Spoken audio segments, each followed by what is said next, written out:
Everyone wants your Bitcoin, from the biggest, richest players in the world to the average dude on the street. The question is, do you have yours? And if you do, are you willing to sell it to all these people who want to get it from you? In this video, I'm going to explore the main parties that are currently stacking up big time on Bitcoin and cryptocurrencies. So let's just get straight into it, guys. Let's start off with one of our least favorite, but probably most influential players in crypto land, Wall Street. For a long time, the specter of Wall Street getting into crypto has hung heavy over the crypto landscape. Some people see their deep pockets as a blessing that will send Bitcoin to the moon. Others realize that Wall Street is not our friend and will do everything necessary to try to manipulate the markets. But like it or not, Wall Street's already here, and their influence is only growing all the time. The Intercontinental Exchange, the owners of the New York Stock Exchange, are launching a crypto company called Bakkt, which will offer Bitcoin payment processing, Bitcoin custody services, and physically settled Bitcoin futures. Companies like LedgerX, SeedsDX, and ErisX are all launching physically settled Bitcoin futures as well. Even if we were to only consider the futures contracts and nothing else that Wall Street is doing, and they're doing a lot besides that, it would be massive on scale. We can look to the CME and their crypto futures products just to see how big this is. And they have been doing massive volume over the CME. In May alone, they did 168,000 Bitcoin worth of volume. And that's just one futures contract offering. When the other products launch, they will require tens to hundreds of thousands of Bitcoin just to underwrite these futures contracts, making Bitcoin much less available on the spot markets, while also bringing in a big spike in volume to the crypto economy overall. Next up is countries. Yes, countries want your Bitcoin. While no central bank has yet announced that they are stacking up on Bitcoin, rumors have been flying that some countries may be doing just that, but on the sly. The smart and crypto-friendly countries like Switzerland or perhaps Japan will be the most likely candidates to be the first to announce that they have added 50,000 Bitcoin to their central bank's Forex reserves. But make no mistake, they will already have acquired that Bitcoin before they announce that they've done it. And when this happens, it will likely kick off country-level FOMO as central banks around the world scramble to not be the only country to not be into Bitcoin. Just imagine the scarcity of Bitcoin on the open markets when central banks start trying to vacuum up Bitcoin. Then on a slightly different but kind of related topic, we can talk about sanctioned or economically marginalized countries. Countries like Russia, Venezuela, and Iran continue to find themselves on the wrong end of American sanctions. And look, regardless of where you fall on the political opinion spectrum about sanctions or any of these countries, it is really hard to deny the power of Bitcoin to completely circumvent financial sanctions. Right now, we have Russian arms companies which are looking to accept Bitcoin. Iran has given the green light to Bitcoin mining inside the country.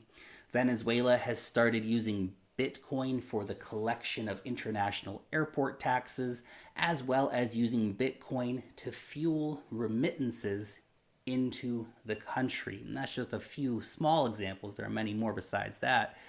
This is being made possible because Bitcoin, guys, it's unstoppable. There is literally nothing that the most powerful country in the world can do to stop these countries from getting Bitcoin. Then there are the hyperinflation refugees. We are already seeing a large amount of users coming from countries like Venezuela and Ukraine and Argentina and Zimbabwe, where we have seen the inept and corrupt governments which have presided over these countries basically completely fail at monetary and economic policy while busily looting the country for their own gain in most situations. Citizens of these countries are increasingly turning to Bitcoin and to cryptocurrencies like Dash or Nano or Litecoin, both for local transactions within the country, but also for getting money out of the country. We can see, for example, reports of millions of dollars daily changing hands in exchange for goods and services in Ukraine as one example of this, or we can look at wealth preservation with Bitcoin spectacularly outperforming many of these weaker fiat currencies for years on end. Or, of course, to receive remittances from loved ones abroad, also a very important lifeline for many people. Which brings me on to the next group of people getting into Bitcoin. Those wanting to get their money either out of their country using Bitcoin as a bridge, or out of the grasp of authorities and just keeping their funds in Bitcoin. And those are the capital flyers. Capital flight is becoming a massive use case for cryptocurrencies. Countries like China and Nigeria have very strict rules about the flows of money in and out of their country. And Bitcoin doesn't care about any of that stuff, guys. And increasingly, we are seeing more and more demand in those countries for cryptocurrency in order to evade capital controls. And it is not all about people trying to avoid taxes or to do crime or any of this BS, guys.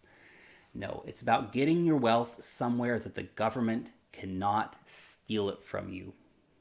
Or about maybe just doing business internationally without any barriers. That's also a very big use case for a lot of these people in these countries where there are capital controls. Funny, of course, that China has done its best to try to crack down on the buying and selling and trading of Bitcoin, but that China remains one of the biggest markets for crypto with a thriving black market for Bitcoin. Can't be stopped. No one can stop it. Then there are criminals. Oh yes, criminals. Those guys like crypto too. You know, criminals are people too, guys, all right? All right, now, come on now, come on.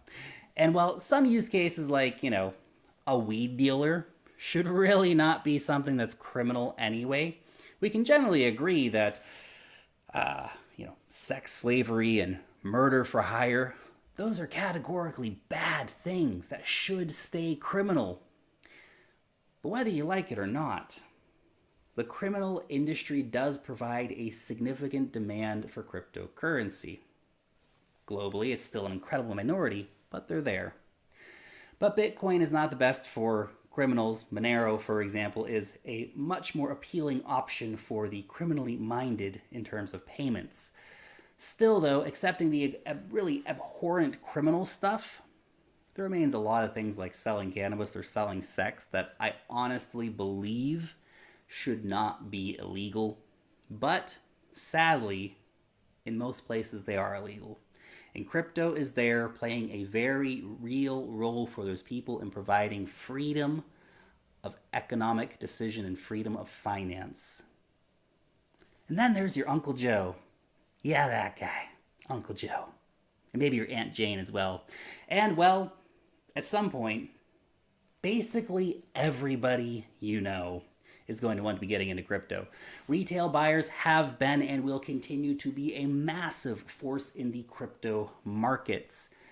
And the math of the impact of retail on crypto is very simple to understand. We have a set of rare assets with a massive amount of potential owners. When high demand meets limited supply of a highly desired asset, the price goes up. Simple. Retail played a big role behind the 2017 boom and will probably also play a very big role in the next market boom as well. Remember, there are currently 7 billion people in the world. There'll be 10 billion people by 2050. Owning one Bitcoin in a decade or two will seem as absurdly ridiculous to the average person as it would be to be owning a ton of gold. Good thing we are the early ones at the crypto party. Then, of course, there are hedge funds and pension funds and, well, just other giant funds in general. We know damn well that they are currently getting into crypto. The first pension funds invested with Morgan Creek earlier this year. And hedge funds are certainly no stranger to Bitcoin either. We had a recent example of this guy, Bill Miller, and he was boasting about the great returns that his hedge fund had thanks to investing in Bitcoin. The Harvard Endowment invested into crypto. Pretty big nod of approval if you ask me. And the giant interest in companies like Grayscale and their crypto products shows that the major funds have a very large appetite for Bitcoin and for crypto-related companies and products. Then, of course, we have all of those high net worth individuals out there and the family offices which represent those people. We have had multiple reports of the ultra-rich desiring to gobble up ludicrous amounts of Bitcoin, with major brokers, OTC desks, and private wealth managers all spilling the beans on the desire of their clients to get a piece of the Bitcoin pie. There is literally not enough Bitcoin for every millionaire to have even one. When we start talking about ultra high net worth individuals, those people with $30 million plus, then the picture of how much Bitcoin is available really starts to change quite a bit. Because you quickly realize that these are the guys who want to buy hundreds or even thousands of Bitcoin at a time. And there's just not enough for all those guys to have their desires met. Heck, there's not enough Bitcoin for each person on Coinbase to get one Bitcoin, let alone all the millionaires. Add in Fidelity and their 30 million customers, and they're not able to give each of their customers even one Bitcoin. And when you realize all this, you really start to get a picture of the scarcity of Bitcoin and some other related crypto assets. And of course, with all of these people wanting to get their hands on your Bitcoin, what do you think will end up happening to the price? And finally, we find ourselves with the crypto whales. These are the dudes who bought Bitcoin for a few bucks, and now they are among the ultra rich. And those hungry bastards, they never give up. Their appetites can never be satiated. No matter how much plankton they suck up, there is always more room to gobble up your Bitcoin too. Crypto whales. Don't be whale food, guys. Don't do it. Don't fall into their traps. We all know the games that the crypto whales are out there playing.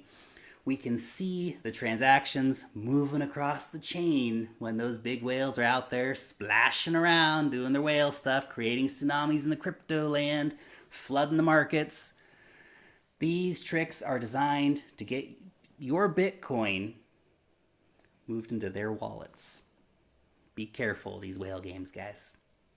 Look, I'm sure that I have missed a few big players at some point in this conversation who are out there looking to gobble up your crypto, but you get the point.